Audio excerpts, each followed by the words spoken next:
चलो विद्यार्थी मित्रों, नवा सेशन ની અંદર આપ સૌનું હાર્દિક સ્વાગત છે। આ ચેપ્ટર નંબર 1 વિદ્યુતભાર અને વિદ્યુત ક્ષેત્રની અંદર આજે આપણે એક અગત્યનો ટોપિક સમજીશું, બરાબર છે, જે છે વિદ્યુત ક્ષેત્ર રેખાઓ।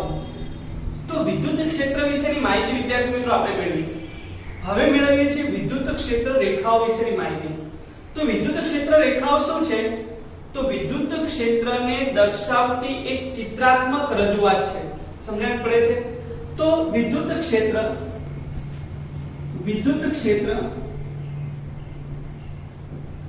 ની ચિત્રાત્મક રજૂઆત,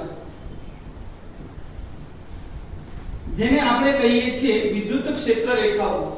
આપણે જાણીએ છીએ કે વિદ્યુત ક્ષેત્ર એ સદિશ રાશિ છે વિદ્યાર્થી મિત્રો। વિદ્યુત ક્ષેત્ર આપણે જાણીએ છીએ કે સદિશ રાશિ છે। તો સદિશ રાશિ હોય તો એની મૂલ્ય પણ હોય અને શું હોય? દિશા પણ હોય। સમજણ પડી? મૂલ્ય અને દિશા।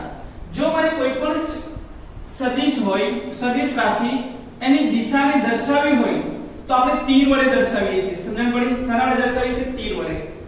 અને તમે સદિશની અંદર એવું પણ સમજ્યા છો વિદ્યાર્થી મિત્રો, સદિશને દર્શાવવું હોય તો તીર વડે દર્શાવાય, તેમજ આ તીરની જે લંબાઈ છે તે તેના મૂલ્યના સમપ્રમાણમાં હોય છે। તો વિદ્યુત ક્ષેત્ર સદિશ રાશિ હોવાથી, વિદ્યુત ક્ષેત્ર સદિશ રાશિ હોવાથી તેને તીર વડે દર્શાવી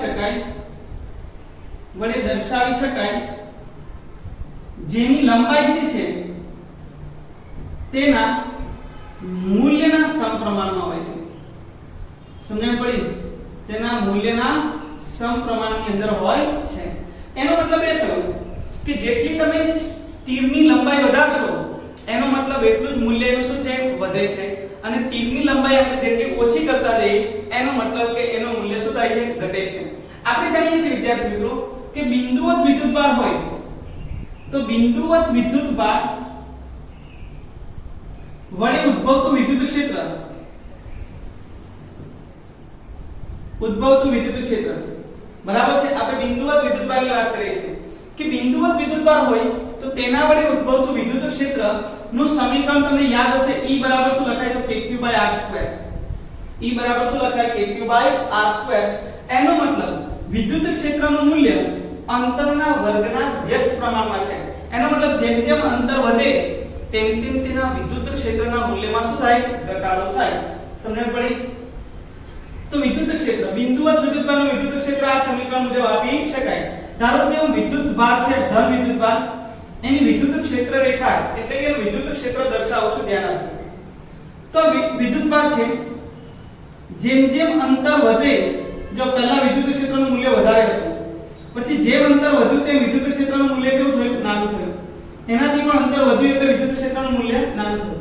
એ બધી જ દિશામાં જેમ જેમ અંતર વધે તેમ તેમ તેના મૂલ્યમાં શું થતો જાય છે? ઘટાડો થતો જાય છે। સમજણ પડી?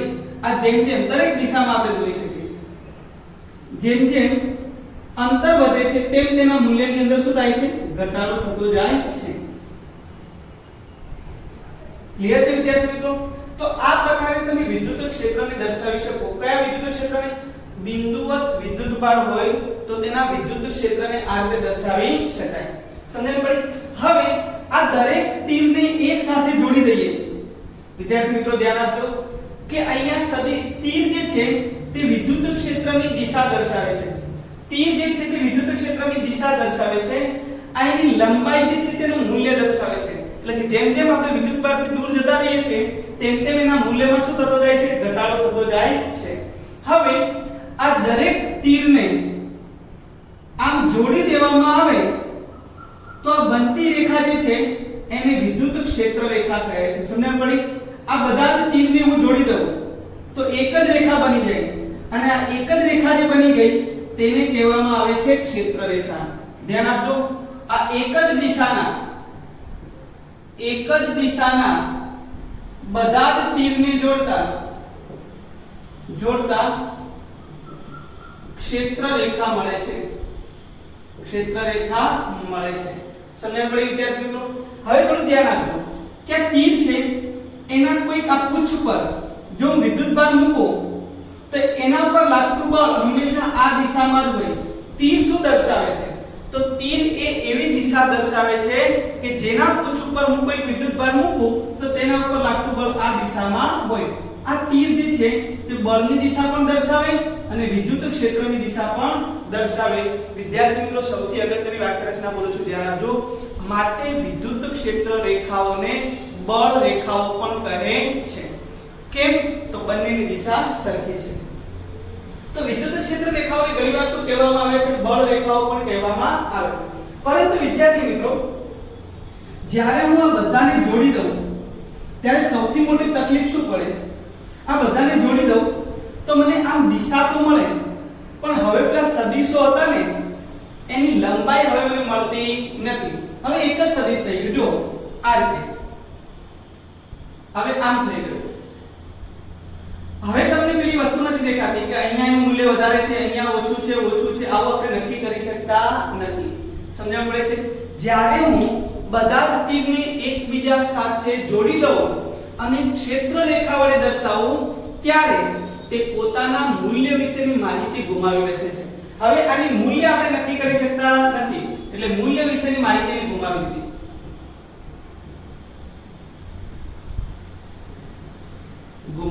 સમજણ પડી? હવે આપણે મૂલ્ય કેવી રીતે નક્કી કરવું? સમજણ પડી? દિશા તો નક્કી થઈ ગઈ ક્ષેત્ર રેખા વડે, પરંતુ મારે જો મૂલ્ય નક્કી કરવું હોય તો વિદ્યુત ક્ષેત્ર રેખાઓની ઘનતા વડે નક્કી કરી શકાય, એટલે ગીચતા વડે. જ્યાં વિદ્યુત ક્ષેત્ર રેખાઓ એકબીજાને ખૂબ જ ગીચ છે ત્યાં વિદ્યુત ક્ષેત્ર કેવું છે? પ્રબળ છે. જ્યાં વિદ્યુત ક્ષેત્ર રેખાઓ એકબીજાથી દૂર છે ત્યાં વિદ્યુત ક્ષેત્ર કેવું છે? નિર્બળ છે. તેવું તમે નક્કી કરી શકો. તો વિદ્યાર્થી મિત્રો જ્યારે હું ક્ષેત્ર રેખા વડે દર્શાવું છું ત્યારે આ સદિશો જે છે તેની લંબાઈ આપણે જાણી શકતા નથી, એટલે કે મૂલ્ય વિશેની માહિતી આપણે ત્યારે મેળવી શકતા નથી. તો હવે મૂલ્ય વિશેની માહિતી કેવી રીતે મેળવીશું? તો વિદ્યુત ક્ષેત્ર રેખાઓની ગીચતા વડે. જ્યાં વિદ્યુત ક્ષેત્ર રેખાઓ એકબીજાની ખૂબ જ ગીચ છે ત્યાં વિદ્યુત ક્ષેત્ર પ્રબળ છે. વિદ્યુત ક્ષેત્ર રેખાઓ જ્યાં ગીચ છે ત્યાં વિદ્યુત ક્ષેત્ર પ્રબળ છે. જ્યાં વિદ્યુત ક્ષેત્ર રેખાઓ એકબીજાથી દૂર છે ત્યાં વિદ્યુત ક્ષેત્ર કેવું છે? નિર્બળ છે. આ વિદ્યુત ક્ષેત્રની ગીચતા દ્વારા આપણે તેની પ્રબળતા એટલે કે મૂલ્ય વિશેનો માહિતી મેળવી શકીએ. તો વિદ્યાર્થી મિત્રો આ વિદ્યુત ક્ષેત્ર રેખાઓ એટલે શું તેની બેઝિક માહિતી આપણે અહીંયા કમ્પ્લીટ કરી. આ વિદ્યુત ક્ષેત્ર રેખા જે છે તે ક્ષેત્રફળ સાથે કેવી રીતે સંબંધ ધરાવે છે હવે આપણે તેની ચર્ચા કરીએ. તો હવે આપણી પાસે ક્ષેત્ર રેખાઓ છે ને એના મૂલ્યની માહિતી એની ગીચતા દ્વારા નક્કી કરી શકાય. ચલો ધ્યાન આપો.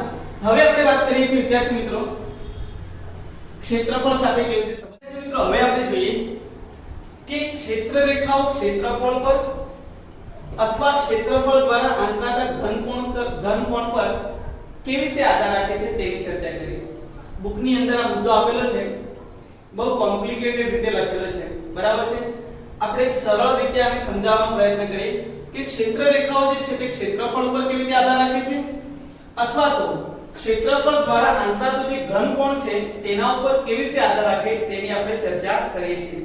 તો વિદ્યાર્થી મિત્રો ધ્યાન આપીએ. ધારો કે આપણે એક ઉદ્ગમ લઈએ. આ ઉદ્ગમ અહીંયા લીધો છે. O પાસે એક ઉદ્ગમ છે. આ બિંદુવત ઉદ્ગમમાંથી ઉત્સર્જતા ક્ષેત્ર રેખાઓ દોરું છું, ધ્યાન આપજો. બરાબર છે? આપણે અહીંયા ક્ષેત્ર રેખાઓ દોરીએ છીએ.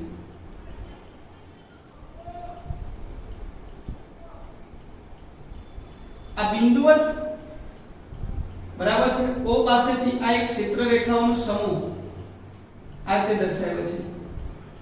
બહુવિધ ક્ષેત્ર રેખાઓ આમાંથી ઉદ્ભવે છે જે આપણે અહીંયા દર્શાવીએ. ક્લિયર છે? હવે થોડું ધ્યાન આપીશું. ધારો કે આની અંદર આપણે સૂક્ષ્મ ક્ષેત્રફળ ધરાવતી એક સમતલ મૂકી દઈએ.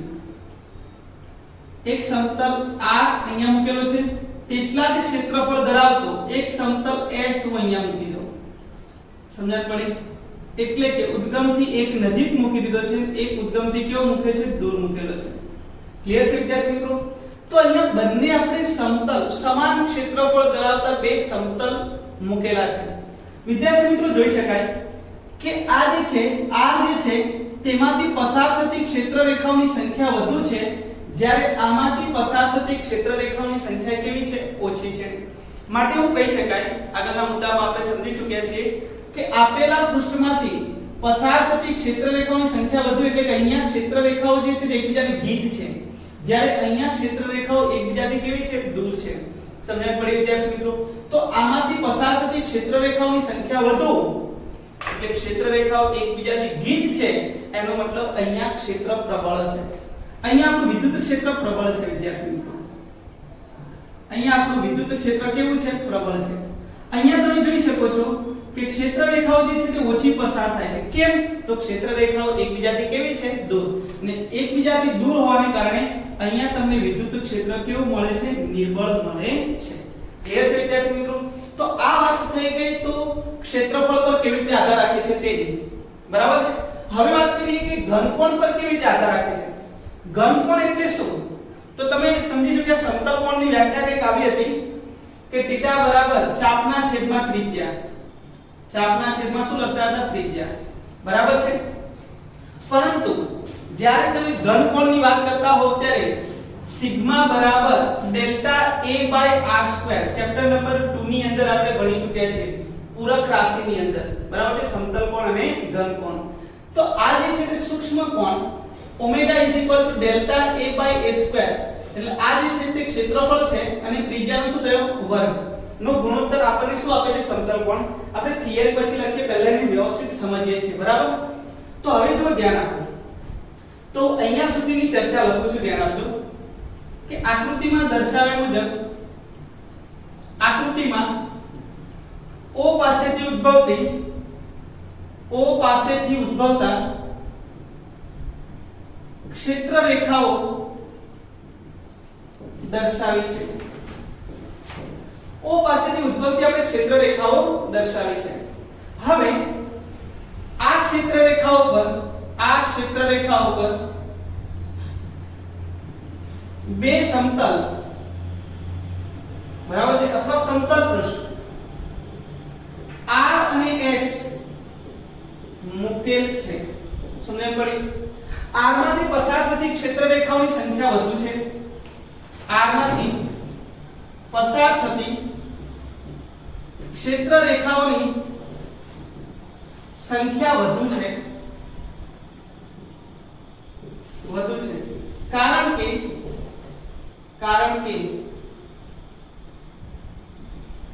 કારણ કે તે વિસ્તારમાં વિદ્યુત ક્ષેત્ર રેખાઓ એકબીજાની ગીચ છે. કારણ કે તે વિસ્તારમાં ક્ષેત્ર રેખાઓ ગીચ છે એટલે કે ત્યાં ક્ષેત્ર પ્રબળ છે. ક્લિયર છે વિદ્યાર્થી મિત્રો? હવે વાત કરું છું S. તો S માંથી પસાર થતી ક્ષેત્ર રેખાઓની સંખ્યા ઓછી છે. આવું વાક્ય આના માટે બી લખી નાખો.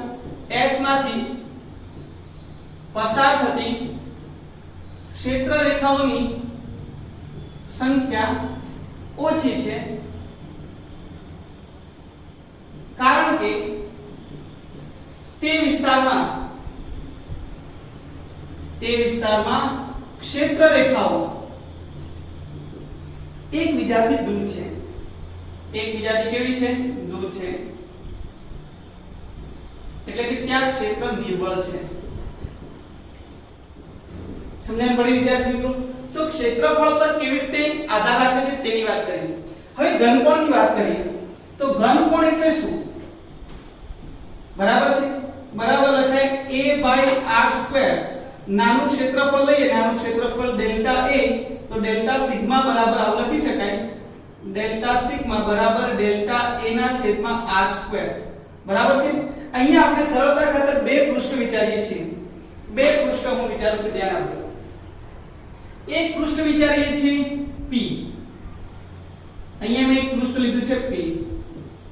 અહીંયા એક પૃષ્ઠ લઈ લઈએ બીજું કોઈ પણ Q લઈ લઈએ. ચાલો આ પૃષ્ઠ લીધું Q. આ જે છે તે કેટલા અંતરે છે? R1. આ જે છે તે કેટલા અંતરે છે? R2 અંતરે છે. સમજણ પડી? તો એ આકૃતિમાં દર્શાવ્યા મુજબ બે પૃષ્ઠ વિચારો કયા કયા P અને Q.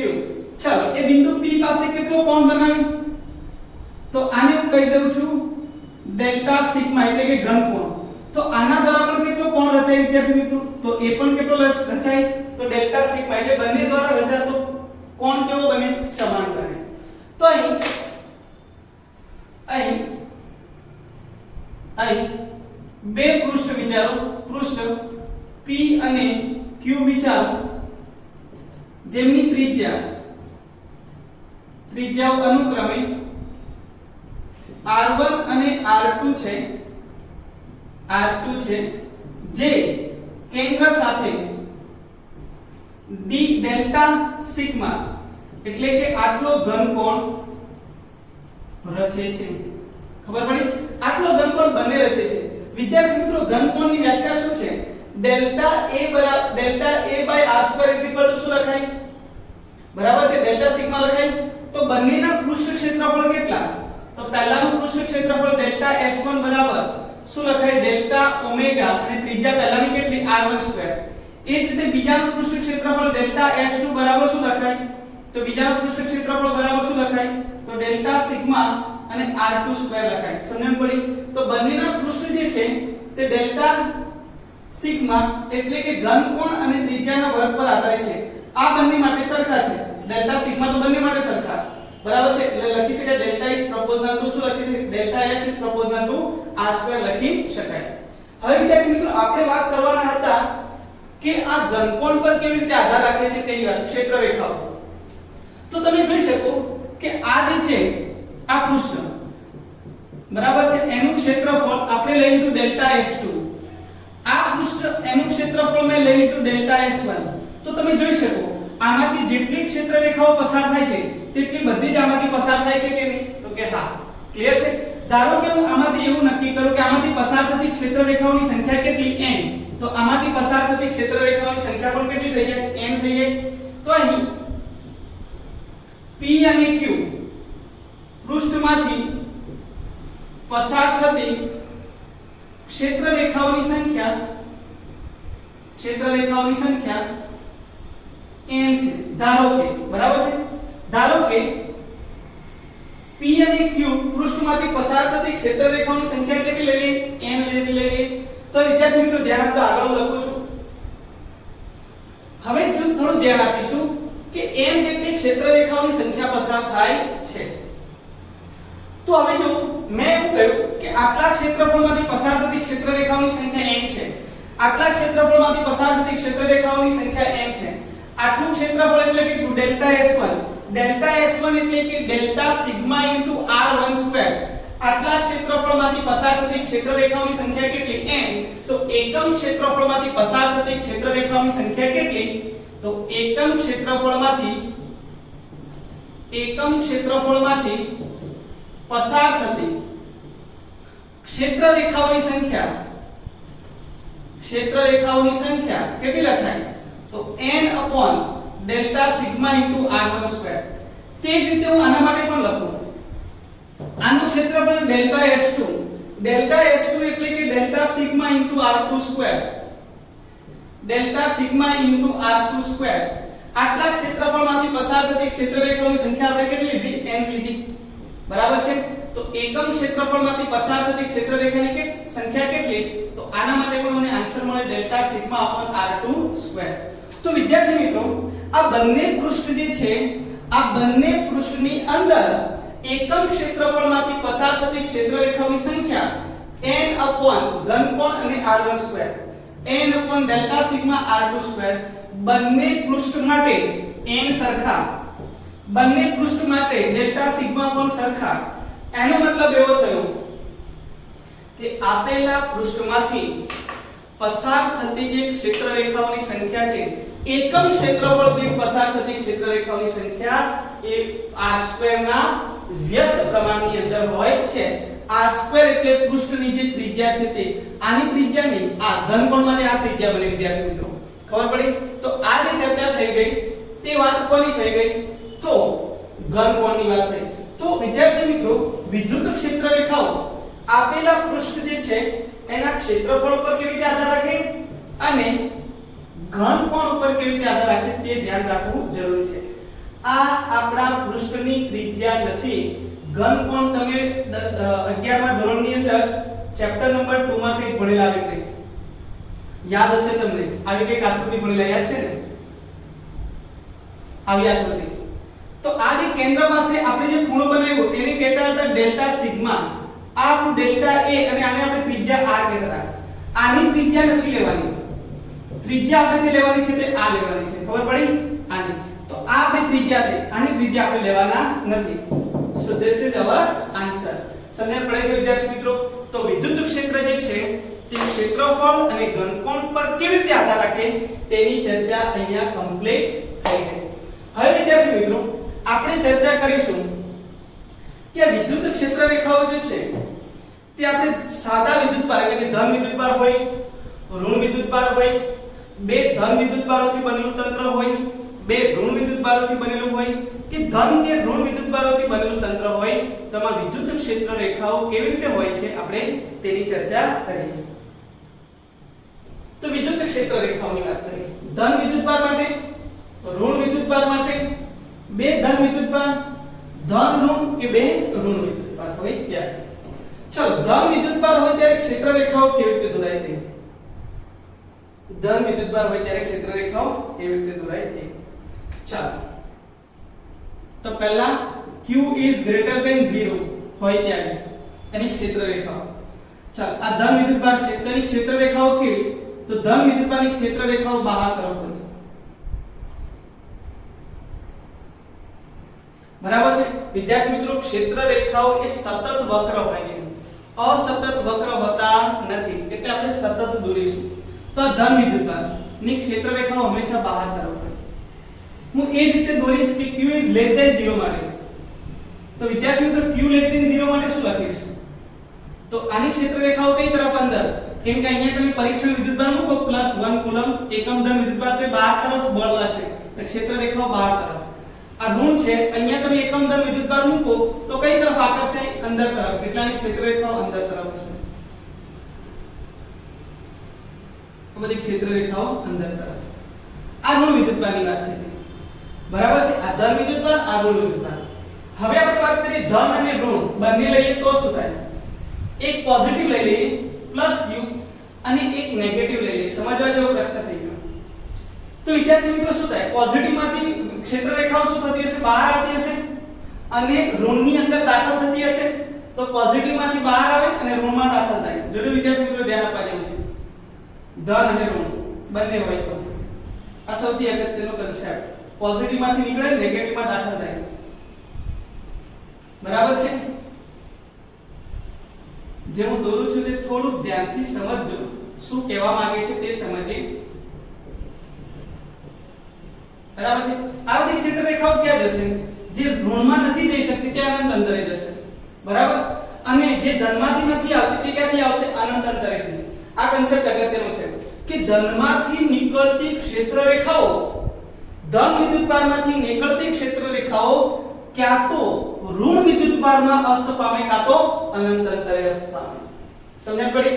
એ જ વસ્તુ ઋણ વિદ્યુતભારની વાત કરો તો ઋણ વિદ્યુતભારમાં વિદ્યુત ક્ષેત્ર રેખાઓ ધન વિદ્યુતભારમાંથી દાખલ થાય કાં તો અનંત અંતરેથી આવતી ક્ષેત્ર રેખાઓ શું થાય? દાખલ થાય છે. તો ધન અને ઋણ વિદ્યુતભાર હોય તો તેની ક્ષેત્ર રેખા આ રીતે દોરી શકાય. ચલો બંને ધન વિદ્યુતભાર હોય તો શું થાય? બંને તો ક્ષેત્ર રેખાઓ એકબીજાને શું કરે? અપા કરશે. તો બંને ધન હોય તો શું થાય તેની ચર્ચા કરીએ. આ +q અને આ પણ +q. ચાલ આની ક્ષેત્ર રેખાઓ ક્યાં જાય? તો બહાર જાય. આમ બહાર જવાનો પ્રયત્ન કરે. આની પણ બહાર આવે. બંને એકબીજાને શું કરે? અપા કરશે. અપા કરશે એટલે શું થાય? દૂર જાય. સમજણ પડી? તો આની ક્ષેત્ર રેખાઓ અહીંયાથી આવતી હતી તો અહીંયા દૂર જશે. ક્ષેત્ર રેખાઓ સમજણ પડી? આની ક્ષેત્ર રેખાઓ એકબીજાને શું કરે? અપા કરશે. આની ક્ષેત્ર રેખાઓ એકબીજાને શું કરે? અપા કરશે. એ જ રીતે આની નજીક જવાનો પ્રયત્ન કરે પણ આ પણ આ બાજુ આવશે. એટલે આની ક્ષેત્ર રેખાઓ આ દિશામાં તમે જો અંદરના વિસ્તારમાં તો એકબીજાને અપા કરશે. આ રીતે જશે. સમજણ પડી? આની ક્ષેત્ર રેખાઓ બહાર આમાં દાખલ નહીં થઈ શકે કેમ કે આમાંથી પણ બહાર નીકળે અને બંનેની ક્ષેત્ર રેખાઓ એકબીજાને અપા કરશે એટલે ક્ષેત્ર રેખાઓ જે છે તે આર્કનું સ્વરૂપ ધારણ કરે. ક્લિયર છે વિદ્યાર્થી મિત્રો? તો બે ધન વિદ્યુતભારો હોય તો વિદ્યુત ક્ષેત્ર રેખાઓ કઈક આ રીતે જોવા મળે. ધારો કે બે ઋણ હોય તો શું થાય? તો બંને ઋણ હોય તો પણ પરિસ્થિતિ આ જ સર્જાય. પરંતુ આ ક્ષેત્ર રેખાઓ જેવી બહાર જાય છે તેવી કઈ તરફ જાય? તો અંદર તરફ. સમજણ પડી? અંદર તરફ.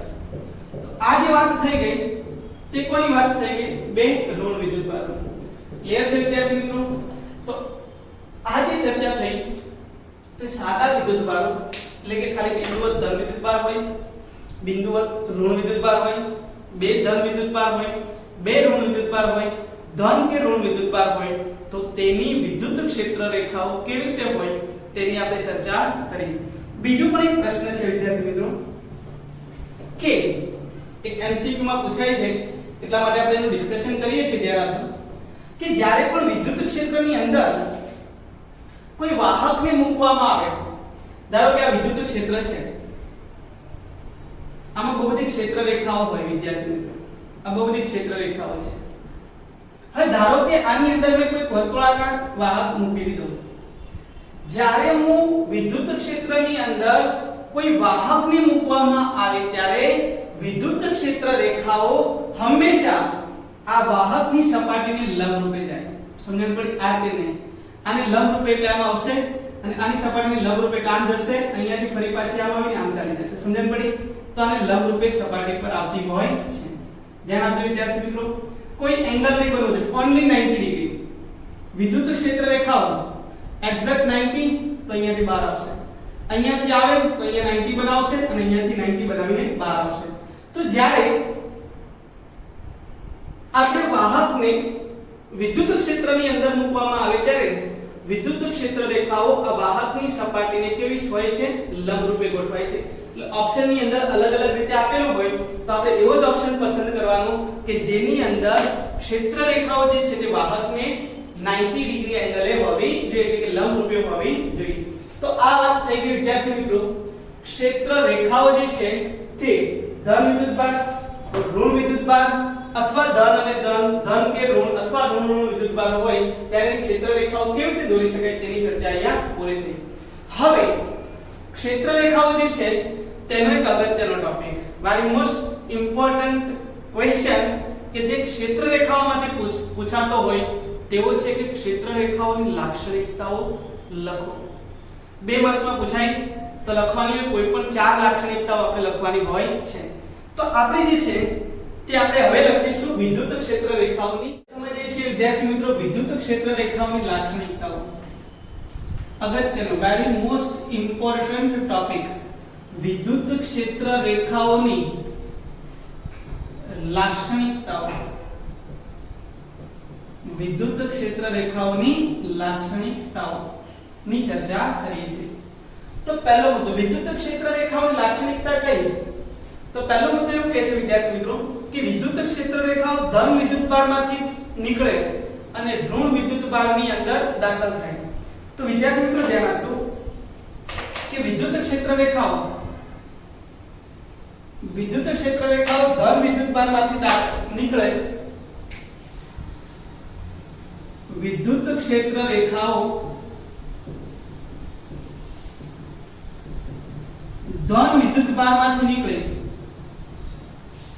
ધન વિદ્યુતભારમાંથી ઉદ્ભવે અને ઋણ વિદ્યુતભાર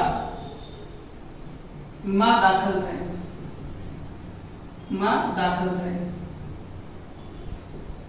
બરાબર છે. અથવા તે અનંત અંતરે જાય, અથવા અનંત અંતરે જશે. સમજણ પડી? આગળ પણ આપણે ચર્ચા કરી કે આ ધન વિદ્યુતભાર છે, આ ઋણ વિદ્યુતભાર છે, તો આની વિદ્યુત ક્ષેત્ર રેખાઓ કાં તો ધનમાંથી ઋણમાં આવશે કાં તો ધનથી ક્યાં જશે? અનંત અંતરે જશે. આ શક્યતાઓ છે. ઋણ વિદ્યુતભાર જે છે એમાં વિદ્યુત ક્ષેત્ર રેખાઓ શું થશે? દાખલ થશે. ધનમાં ક્યારે વિદ્યુત ક્ષેત્ર રેખાઓ દાખલ થઈ શકે નહીં. એનો મતલબ ક્યારે વિદ્યુત ક્ષેત્ર રેખાઓ બંધ ગાળો રચતી નથી. બીજી લાક્ષણિકતા હું લખીશ કે વિદ્યુત ક્ષેત્ર રેખાઓ ક્યારે બંધ ગાળો રચતી નથી. સમજણ પડી? કારણ કે આમાંથી ફક્ત બહાર નીકળી શકે, આમાંથી ફક્ત અંદર જઈ શકે, એનો મતલબ આમાં ક્યારે દાખલ ન થઈ શકે. અને વિદ્યુત ક્ષેત્ર રેખાઓ જો ધન વિદ્યુતભારમાં દાખલ ન થઈ શકે એનો મતલબ ક્ષેત્ર રેખાઓ ક્યારે બંધ ગાળો રચી શકે નહીં. ક્લિયર? ત્રીજી લાક્ષણિકતા વિદ્યાર્થી મિત્રો, આ વિદ્યુત ક્ષેત્ર રેખા પરના કોઈપણ બિંદુએ હું સ્પર્શક દોરું તો વિદ્યુત ક્ષેત્ર રેખા પરના કોઈપણ બિંદુએ દોરેલો સ્પર્શક એ તે બિંદુ પાસેના ક્ષેત્રની શું આપે છે? દિશા આપે છે. તે બિંદુ પાસેના ક્ષેત્રની દિશા. ધ્યાન આપજો, વિદ્યુત ક્ષેત્ર રેખા પરના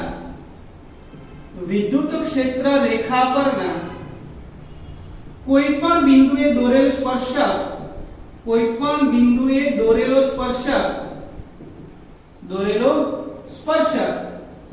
તે બિંદુ પાસેના વિદ્યુત ક્ષેત્રની દિશા આપે છે. વિદ્યુત ક્ષેત્રની દિશા આપે છે. વિદ્યાર્થી મિત્રો, આ સમજવા જેવો પ્રશ્ન છે. અહીંયાથી તમે જો ક્ષેત્ર રેખા આમ હોય એનો મતલબ કે અહીંયાથી અહીંયા વિદ્યુતભાર મૂકો તો એના પર આ દિશામાં બળ લાગતો હશે, અહીંયા મૂકો તો આના પર આ દિશામાં બળ લાગતો હશે, આ દિશામાં. તો કોઈપણ બિંદુ પાસે દોરેલો સ્પર્શક એ તે બિંદુ પાસેના વિદ્યુત ક્ષેત્રની દિશા આપે. વિદ્યુત ક્ષેત્ર એટલે જ વિદ્યુતીય બળ, એટલે આને બળ રેખાઓ પણ કહી શકાય. સમજણ પડી? આને શું કહી શકાય? બળ રેખાઓ પણ કહી શકાય. તો વિદ્યાર્થી મિત્રો, વિદ્યુત ક્ષેત્ર રેખા પરના કોઈપણ બિંદુએ દોરેલો સ્પર્શક એ તે બિંદુ પાસેના વિદ્યુત ક્ષેત્રની શું આપે છે? દિશા આપે છે. ચોથો મુદ્દો કે વિદ્યુત ક્ષેત્ર રેખાઓ ક્યારે એકબીજાને છેદે નહીં. સમજણ પડી? વિદ્યુત ક્ષેત્ર રેખાઓ ક્યારે એકબીજાને છેદતી નથી. ધારો કે આ વિદ્યુત ક્ષેત્ર રેખાઓ એકબીજાને છેદે તો છેદન બિંદુ પાસે શું થાય? તો તમે બે સ્પર્શક દોરી શકો. આમ પણ સ્પર્શક દોરી શકાય, આમ પણ સ્પર્શક દોરી શકાય. અને કોઈ પણ બિંદુ પાસે, કોઈ એક બિંદુ પાસે ક્યારે બે સ્પર્શક મળે નહીં. એનો મતલબ કોઈ એક જ બિંદુ પાસે વિદ્યુત ક્ષેત્રની બે જુદી જુદી દિશાઓ શક્ય બનતી નથી. માટે ક્ષેત્ર રેખાઓ ક્યારે એકબીજાને છેદી શકે નહીં. વિદ્યુત ક્ષેત્ર રેખાઓ ક્યારે એકબીજાને છેદે નહીં. ક્યારે એકબીજાને છેદે નહીં. જો તે એકબીજાને છેદે તો છેદન બિંદુ પાસે બે સ્પર્શક દોરી શકાય. બે સ્પર્શક દોરી શકાય જે વિદ્યુત ક્ષેત્રની બે દિશાઓ સૂચવે છે. બરાબર છે? અને કોઈ એક જ બિંદુ પાસે વિદ્યુત ક્ષેત્રની બે દિશાઓ ક્યારે શક્ય બને નહીં. માટે વિદ્યુત ક્ષેત્ર રેખાઓ એકબીજાને ક્યારે છેદતી નથી. વિદ્યાર્થી મિત્રો, આ આપણી એક ચોથી લાક્ષણિકતા હતી કે વિદ્યુત ક્ષેત્ર રેખાઓ ક્યારે એકબીજાને છેદે નહીં. વિદ્યાર્થી મિત્રો, જ્યારે હું વિદ્યુતભારની વાત કરતો હોય અને વિદ્યુતભાર વડે ઉદ્ભવતી ક્ષેત્ર રેખાઓની વાત કરતો હોય તો વિદ્યુતભારની ક્ષેત્ર રેખાઓ હંમેશા સતત વક્ર વડે દર્શાવાય. આ રીતે તૂટક વક્ર વડે ક્યારે દર્શાવી શકાય નહીં. તો વિદ્યુત ક્ષેત્ર રેખાઓ જે છે તે સતત વક્રો છે. અવકાશની અંદર વિદ્યુત ક્ષેત્ર રેખાઓ સતત વક્રો વડે દર્શાવી શકાય. ક્લિયર છે વિદ્યાર્થી મિત્રો? વિદ્યુત ક્ષેત્ર રેખાઓ હંમેશા શેના વડે દર્શાવી શકાય? સતત વક્ર વડે દર્શાવી શકાય. છઠ્ઠો મુદ્દો આપણે ચર્ચા કરી હતી વિદ્યાર્થી મિત્રો કે વિદ્યુત ક્ષેત્ર રેખાઓ જેટલી એકબીજાની નજીક હોય એટલે કે ગીચ હોય ત્યાં વિદ્યુત ક્ષેત્ર પ્રબળ હોય છે અને ક્ષેત્ર રેખાઓ એકબીજાથી દૂર હોય એનો મતલબ ત્યાં વિદ્યુત ક્ષેત્ર કેવું હોય છે? નિર્બળ હોય છે. તો ક્ષેત્ર રેખાઓ એકબીજાથી નજીક ત્યારે ક્ષેત્ર પ્રબળ હોય છે અને જ્યારે ક્ષેત્ર રેખાઓ એકબીજાથી દૂર એટલે કે ગીચ ન હોય ત્યારે ક્ષેત્ર જે છે તે નિર્બળ હોય છે. સમજણ પડી? આપણે અગાઉ પણ ચર્ચા કરી હતી કે જ્યારે હું ક્ષેત્ર રેખા દોરું તો ક્ષેત્ર રેખા તે સતત વક્ર આપે છે. સતત વક્ર આપે ત્યારે આપણે સદિશ પરથી એના મૂલ્યની માહિતી મેળવી શકતા નથી. તો મૂલ્યની માહિતી મેળવવી હોય તો ક્ષેત્ર રેખાઓ એકબીજાની કેટલી ગીચ છે અથવા કેટલી એકબીજાથી દૂર છે તેના પરથી તમે પ્રબળતા અને નિર્બળતા નક્કી કરી શકો. એટલે કે તે પ્રબળ હશે અથવા તો નિર્બળ હશે. ક્લિયર છે વિદ્યાર્થી મિત્રો? તો આ રીતે આપણે ક્ષેત્ર રેખાઓની લાક્ષણિકતાઓ લખી શકીએ. છેલ્લી લાક્ષણિકતાની વાત કરું કે જ્યારે નિયમિત વિદ્યુત ક્ષેત્ર આપેલું હોય, નિયમિત વિદ્યુત ક્ષેત્ર હોય ત્યારે ક્ષેત્ર રેખાઓ જે છે તે એકબીજાને સમાંતર હોય અને ક્ષેત્ર રેખાઓ વચ્ચેનું અંતર પણ અચળ હોય. આ અંતર પણ બદલાવું જોઈએ નહીં. અહીંયા d તો d d અને d બરાબર છે. નિયમિત વિદ્યુત ક્ષેત્રમાં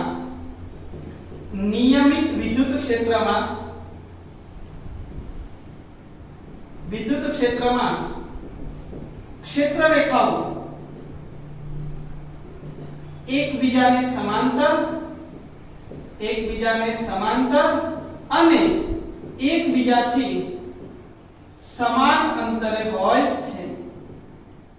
ક્લિયર છે વિદ્યાર્થી મિત્રો? આ વાત થઈ ગઈ નિયમિત વિદ્યુત ક્ષેત્રની. અનિયમિત હોય તો શું થાય?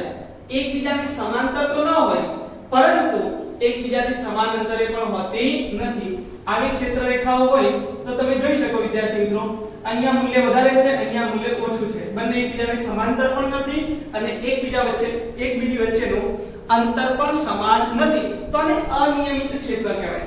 નિયમિત વિદ્યુત ક્ષેત્ર હોય તો તેના દરેક બિંદુ પાસેનું ક્ષેત્રનું મૂલ્ય સમાન બને. દરેક બિંદુ પાસે અહીંયા તમે જુઓ તો બી મૂલ્ય E, અહીંયા જુઓ તો પણ મૂલ્ય E, દિશા પણ અને મૂલ્ય બધી જગ્યાએ કેવું બને? સરખું. એટલે એને નિયમિત વિદ્યુત ક્ષેત્ર કહેવાય. આની અંદર દરેક બિંદુ પાસે વિદ્યુત ક્ષેત્રનું મૂલ્ય અને દિશા શું થયા કરે? બદલાયા કરે. એટલે તે અનિયમિત વિદ્યુત ક્ષેત્ર કહેવાય. તો વિદ્યાર્થી મિત્રો, આ જે વાત થઈ ગઈ તે કોની થઈ? વિદ્યુત ક્ષેત્ર રેખાઓની લાક્ષણિકતા. 2 માર્ક્સમાં પૂછાય તો મિનિમમ 4 લાક્ષણિકતાઓ લખવાની, 3 માર્ક્સમાં પૂછાય તો 6 લાક્ષણિકતાઓ, એટલે કે સાથે સાથ આપણે લાક્ષણિકતાઓ લખવાની રહેશે. વિદ્યાર્થી મિત્રો, આ સેશનની અંદર આપણે વિદ્યુત ક્ષેત્ર રેખાઓની ચર્ચા કરી. હવે આપણે નેક્સ્ટ સેશનની અંદર મળીશું જેમાં આપણે ડાયપોલની ચર્ચા કરીશું. બરાબર છે? ડાયપોલની અક્ષ પર અને વિષુવરેખા રેખા પર વિદ્યુત ક્ષેત્ર કેવી રીતે મેળવી શકાય તેની ચર્ચા કરીશું. તો મળીશું વિદ્યાર્થી મિત્રો હવે નેક્સ્ટ સેશનની અંદર. Thank you.